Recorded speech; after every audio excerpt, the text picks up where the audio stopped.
होत असताना आज संपूर्ण जगातील शक्तिशाली देश स्वतःची आंतरिक सुरक्षा वाढवण्यासाठी आणि शक्ती वाढवण्याच्या प्रयत्नात आहे। सोबतच या आधुनिक शस्त्रांसह परमाणु शक्तींना परराष्ट्रात विकण्याचे कटकार स्थान करत आहे, जे देशाच्या सुरक्षेसाठी अत्यंत धोकादायक आहे। त्यामुळे या देशांनी शस्त्र विकण्याचा उद्योग बंद करावा, अशी मागणी समाजसेवक तथा नागपूरचे ज्येष्ठ पत्रकार कमल नारायण नामपल्लीवार यांनी केली आहे। देखिए, अपना देश बहुत बड़ा है, 135 करोड़ का देश, यानी ऐसे 50 देश मिलकर एक देश तैयार होता है। और अस्त्र शस्त्र की अगर बात आती है तो सिर्फ विनाश और उसके अनेक ऐसे परिणाम जिसमें हमारे खान पान की चीज़ों से लेकर शारीरिक आरोग्य, ये हर चीज़ पे जो उसका दुष्परिणाम होगा, वो दुष्परिणामों के बारे में ना जानते हुए इसमें साथ में ऐसे जो हमारे महान जो लोग बैठे हैं देश सेवा के लिए, इन लोगों को ये समझ में नहीं आ रहा है। इनको तो एक ही चीज़ समझ रही है कि हज़ारों करोड़ों के बीच में खेल रहे ये लोग, सत्ताधारी लोग हैं। इनका मालूम है इनका कुछ नहीं होने वाला है, क्योंकि एक्चुअल कुल मिलाकर हमारे नगर सेवक, आमदार, खासदार और ये देश चलाने वाले जो लोग हैं, कुल मिलाकर पूरा कंट्रोल इनके हाथ में है। परंतु इस चीज़ का उनका ध्यान ही नहीं है कि अस्त्र शस्त्रों से जो हम लोग नुकसान में आने वाले हैं या दूसरे देश इसका नुकसान करने वाले हैं, या दूसरे देश अनेक प्रकार के अस्त्र शस्त्रों के द्वारा अपना जो भारत का नुकसान करने वाले हैं, या हम भी वो अस्त्र शस्त्र मंगा के नुकसान खुद का ही करवा लेने वाले हैं या दूसरे देश का करने वाले हैं। इन चीज़ों में वो इतनी गहरी और बड़ी बात है कि इस बारे में मुझे लगता है कि कौन समझाए, कैसे समझाए। इतने विद्वान लोग हैं, बड़े बुद्धिमान लोग हैं यहाँ पे। भारत में कोई बुद्धिमानों की कमी नहीं है, वो समझ रहे हैं, लेकिन वो भी डरते हैं कि सत्ताधारियों के खिलाफ हम कैसे जाएं, कैसे इसी विषय पे बोले। तो काफ़ी मतलब बोले सोच विचारणीय बात है। तो मैं तो यही चाहूँगा कि अस्त्र शस्त्रों का खेल ये तो विनाशकारी है, परंतु मानवता के नाते और सही में एक बहुत सुंदर ज़िंदगी जो मिली है, वो ज़िंदगी अच्छे ढंग से जीना चाहिए।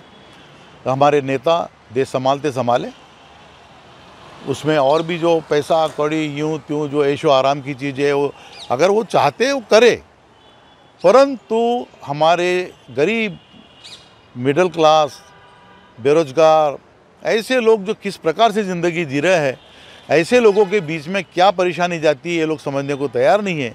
परंतु ये हम अच्छी तरह ज़िंदगी जिए, अच्छी तरीके से ज़िंदगी जिए, अगर जिए वो चाहते हैं कि हम जिए, तो उनका भी काम है कि इस ओर ध्यान दें, किसी भी प्रकार का ऐसा कोई काम ना करे या ना होने दे।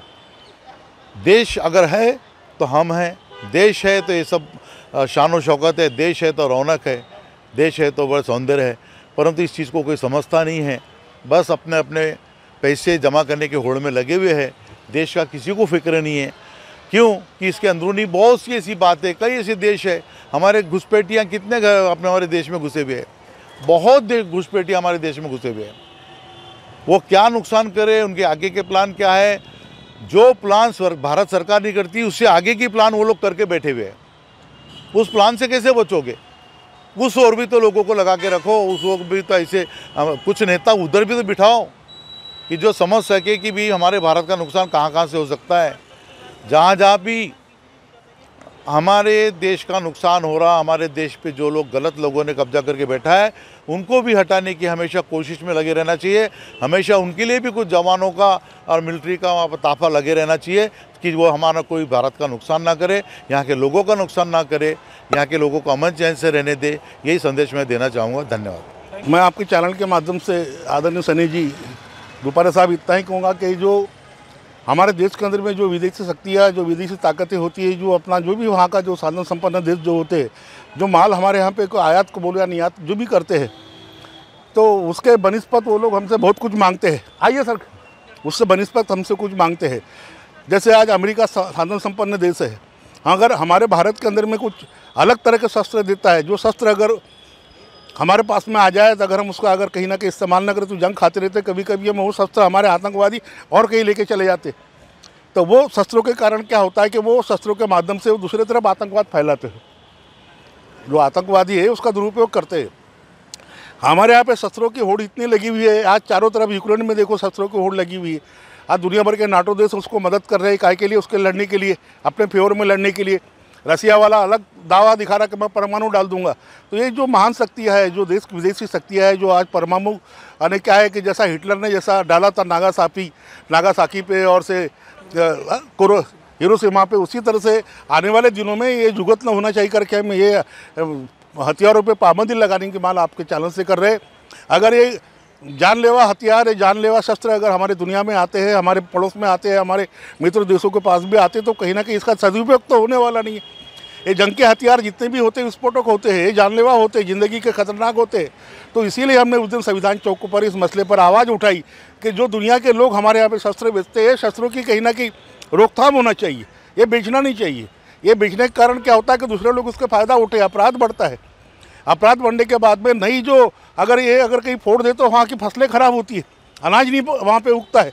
तो ये सारी चीज़ों के ऊपर में सरकार ने, आदरणीय मोदी जी ने ध्यान देना चाहिए करके हमने उनको ध्यान भी प्रेषित किया था कि मोदी जी आपके राज्य में पुलवामा हुआ है, बुलकामा आने पर चाइना ने इतने दूर तक हमारे अंदर में प्रवेश कर लिया है कि वो लोग भी कहीं ना कहीं हम पे आज ज़्यादती कर रहे हैं। हज़ारों एकड़ जगह उनके कब्जे हमारी आज भी पड़ी हुई है।